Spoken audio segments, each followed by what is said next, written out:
आदिदेव या आदिदेवी या आदम और बीवी कहते हैं, और उसके थ्रू ही पूरे वर्ल्ड की शुरुआत हुई है, ऐसा हर धर्म में माना जाता है। और वो फर्स्ट, जैसे लोगों के अंदर क्वेश्चन उठता है ना, कभी तो कोई एक इंसान से दुनिया शुरू हुई होगी, तो वो एक इंसान कौन?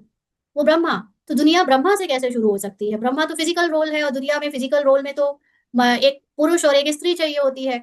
तो फिर उसके लिए एक आदम बीवी भी बना दिया, एक ईव भी बना दी। लेकिन ultimately what is this Eve and what is this आदम?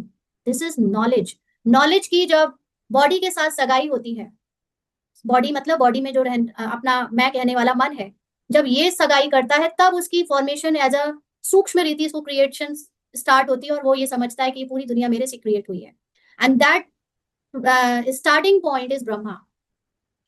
तो जब नॉलेज और मन का, जैसे हमने समझा ना, कृष्ण और राधा, सीता और राम, ऐसे ही नॉलेज का ब्रह्मा के थ्रू जब ज्ञान की स्थापना हुई, शुरुआत हुई, तो उससे ये पता चला कि ओ, दिस ऑल फिजिकल वर्ल्ड जो इतना फिजिकल लग रहा है वो एक्चुअली संकल्प से बनी हुई दुनिया है। तो इस फॉर्म में हम अलौकिक फादर ब्रह्मा को कहते हैं। He is the first great great grandfather. क्योंकि हम अभी फिजिकली अपने को समझते हैं, तो हमें एक फिजिकल फादर बनाया है ब्रह्मा को। तो प्रजापिता ब्रह्मा को कोई याद ही नहीं करते।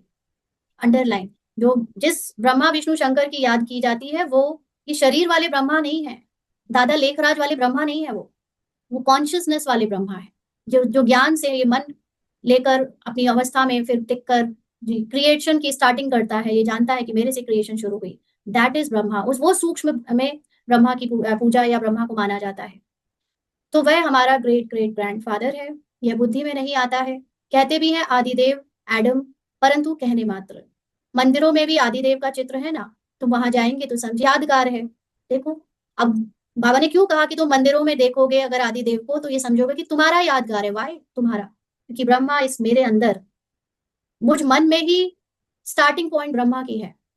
और वो सब जो अपने को आत्मा समझ चुका है, जान चुका है, वो ये समझेगा कि ये मेरे यादगार है। क्योंकि फिर वो सिर्फ दादा लेखराज ब्रह्मा बाबा वाले उन्हीं की यादगार थोड़ी है सब जगह। हम सबके अंदर वो फर्स्ट फोकल पॉइंट आत्मा का जो स्टार्ट हुआ है रोल्स में, वो ब्रह्मा है। तो बाबा भी बैठे हैं, हम भी बैठे हैं। तो बाबा बैठे हैं मतलब एज एन ह्यूमन फॉर्म में, शिव बाबा ने जिसके थ्रू ये ज्ञान दिया, उनको हमने ब्रह्मा बाबा के थ्रू बैठाया, वो भी, और हम भी बैठे हैं। तो बाप यहाँ चैतन्य में बैठे हैं, वहां जड़ चित्र रखे हैं। तो ब्रह्मा बाबा को क्यों हाईएस्ट में रखा है? क्योंकि ब्रह्मा बाबा ने ऑलमोस्ट शिव बाबा का पूरा ज्ञान इमर्ज करके दिखाया, और हमारे पार्ट में नंबरवार पार्ट का इमर्जेंस है। तो ऊपर में स्वर्ग भी ठीक है। जिन्होंने मंदिर देखा है वह जानते हैं कि बाबा हमको अब चैतन्य में राजयोग सिखा रहे हैं, फिर बाद में मंदिर बनाते हैं।